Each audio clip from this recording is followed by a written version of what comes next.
Greetings, fellow ghouls, and thanks for stopping by on this stormy evening. In case you missed it, the conductor, my friend from across the hall, he just went up for his surgery with Dr. Litchfield. Who knows? Maybe he's operating on him right now. Anyway, with the conductor gone, that means that I'm up next for Litchfield's infamous procedure.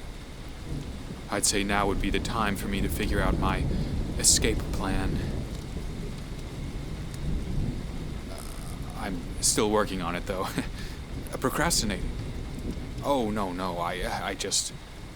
Well, I thought that since you came all this way to see me, that maybe you'd enjoy another true scary story. Oh, yes, it's the least I could do. Come, get comfortable, and I'll tell you the tale of the Night Rider.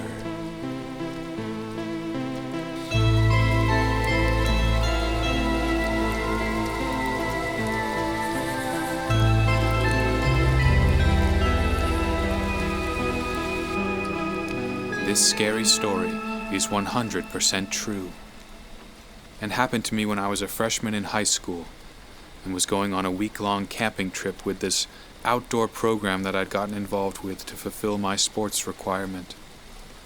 Instead of playing football or soccer, I chose to do rock climbing.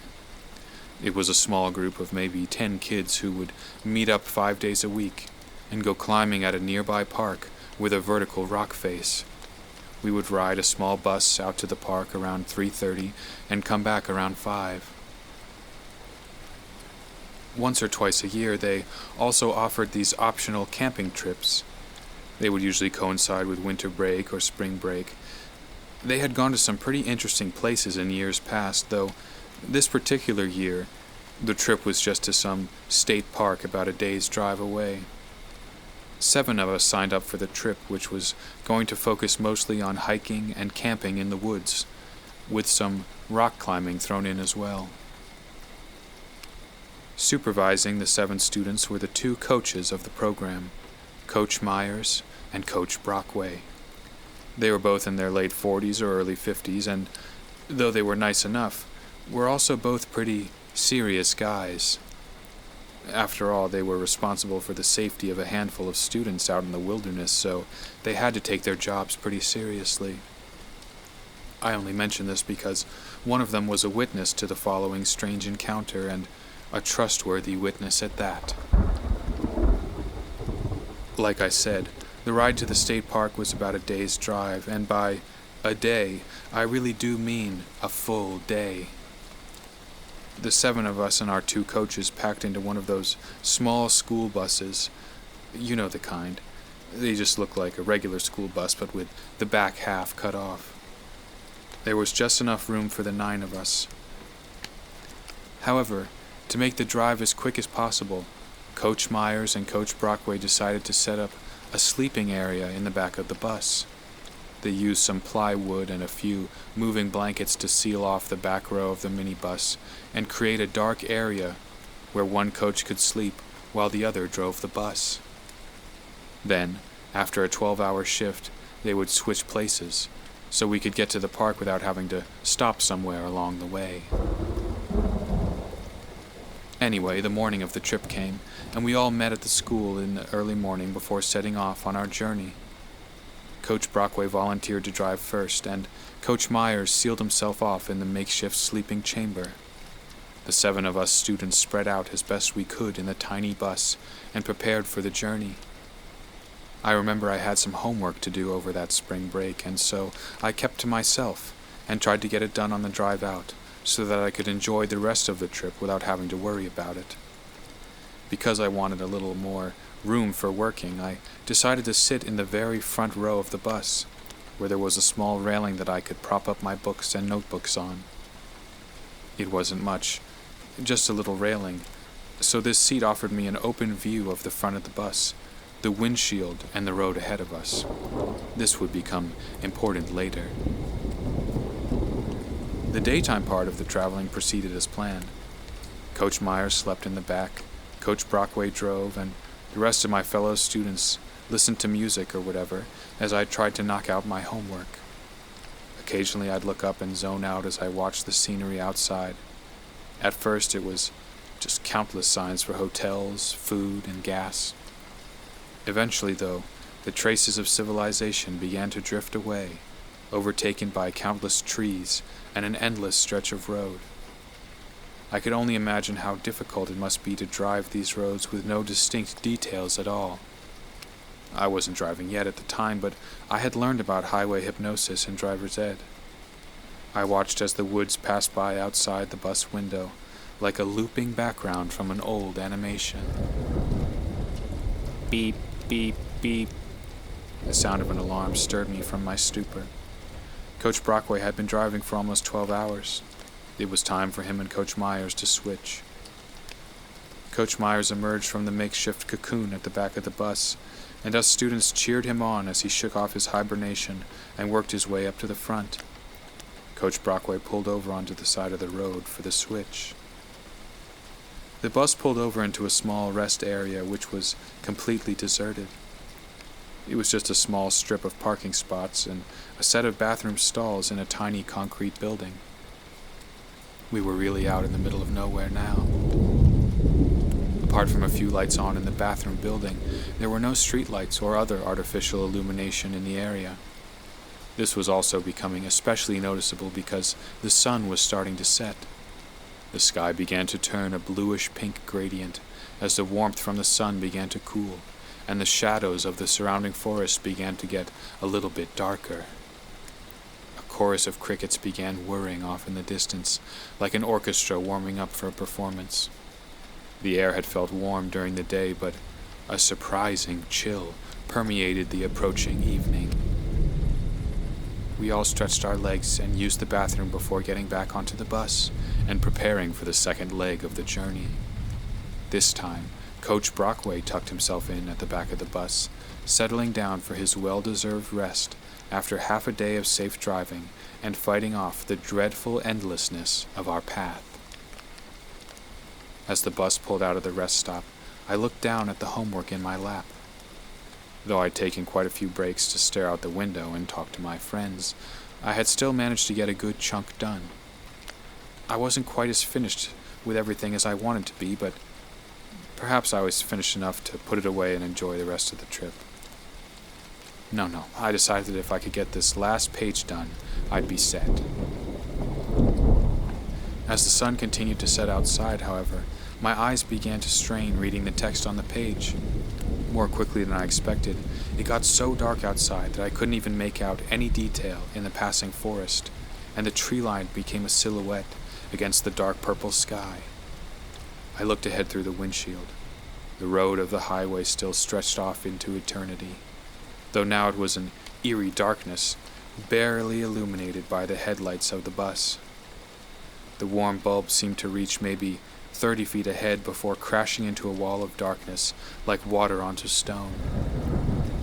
Another car or two passed by, their red taillights zooming off into the night like the two glowing eyes of some predator backing off into the shadows. My own eyes grew heavy as the darkness enveloped the bus, the hypnosis of the roadway even stronger in this crushing void.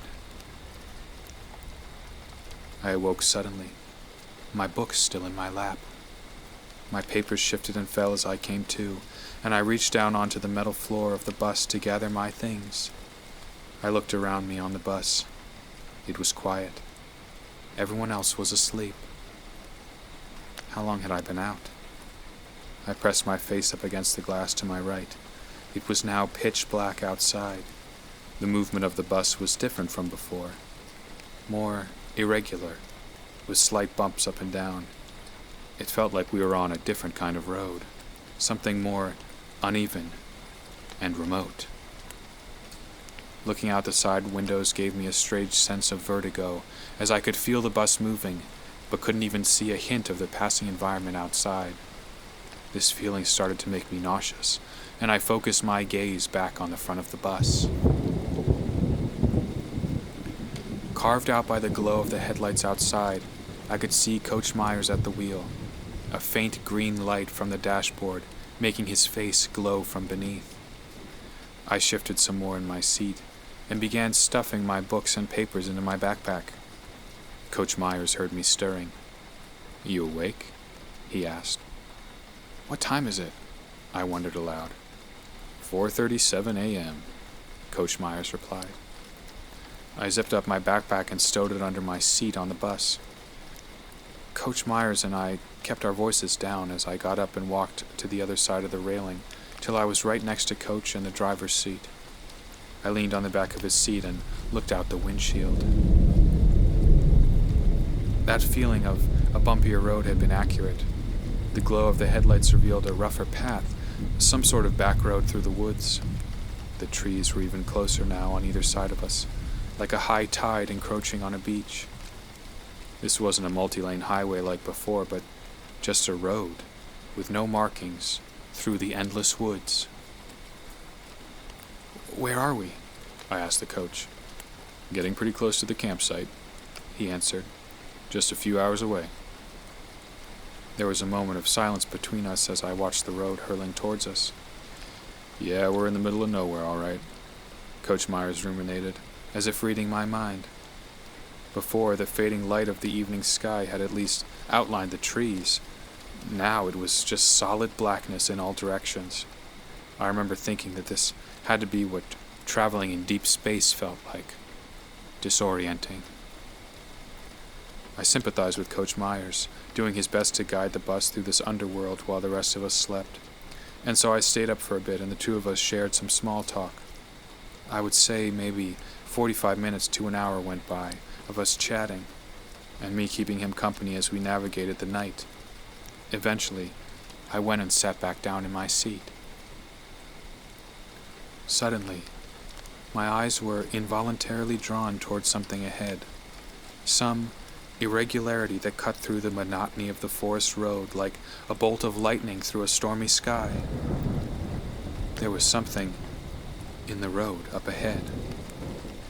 I only saw it for a second, but I sat straight up in my seat and looked out through the windshield, dumbfounded. It emerged from the darkness so quickly, catching the glow of the bus's headlights with its strange variety of shapes and colors. It was a clown. A clown riding a bright red bicycle. My eyelids stretched open, expanding to their maximum width, taking in the most possible information. It was like my brain short-circuited and refused to believe what it was seeing. It was someone in full clown makeup and a full clown outfit riding a bike on the side of the road in the same direction we were going. I saw them rhythmically pedaling their bright red bike. They turned to look back at the bus as we passed by them, staring into the warm glow of the headlights and revealing their solid white face with bright red lips and bright blue triangles around their eyes. They had a baggy red shirt with white polka dots, suspenders, bright blue pants, and, yes, giant red shoes. They remained on the side of the road as the bus flew by, and they were consumed once more by the darkness. Like the witch passing by the window in The Wizard of Oz, the figure flew out of view as quickly as it had emerged, and was gone. I sat there for a few moments in silence. Again, my brain tried to catch up to my eyes and determine what exactly I had just seen. I looked over at Coach Myers, who sat motionless in the driver's seat. Had he seen the clown too? Did I imagine it somehow? A minute or two passed before I got back up and walked over to the driver's seat. The sight had been so bizarre. Not knowing if it was real or not was unbearable. I decided to ask Coach. Did you just see that?" I asked. "Oh, you're still awake. You saw him too?" Coach Myers replied. The clown?" I stammered. "Yes," Coach Myers exclaimed, sounding just as happy as I was to have a witness.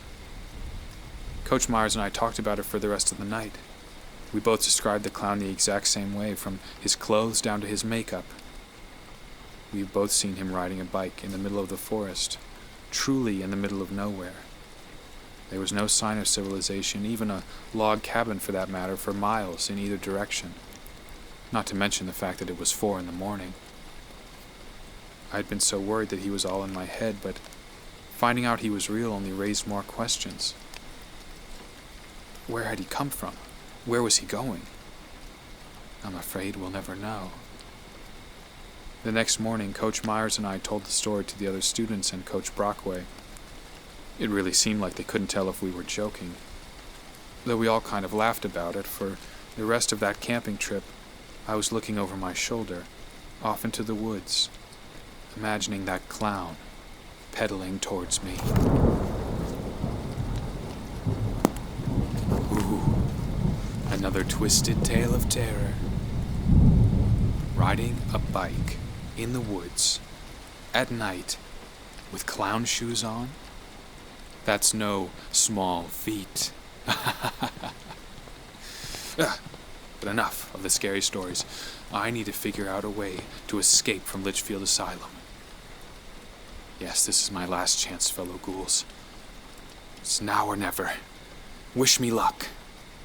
Good night.